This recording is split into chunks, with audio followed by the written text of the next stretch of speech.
1934. J. Dito. Kayo po. G. Alika po dito.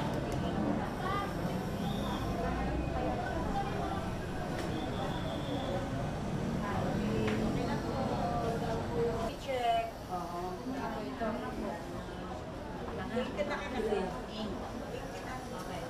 Nandito po ako kasi gusto kong makaboto. At para sa akin po, importante po na makaboto ako kasi po gusto ko pong makadagdag sa ikagulungan ng Pilipinas. Kasi po kung hindi po ako makaboto, sayang naman po yung chance. And karapatan po natin lahat po.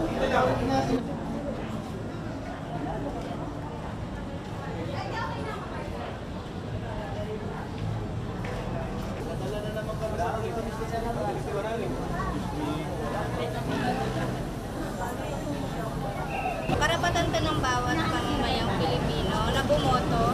At bumoto ako dahil naniniwala ako sa pagbabago ng Pilipinas. Naniniwala ako sa mga senador na iboboto ko na sila yung aahon sa Pilipinas. Walang korupsyon sa mga pangako nila. Naniniwala ako.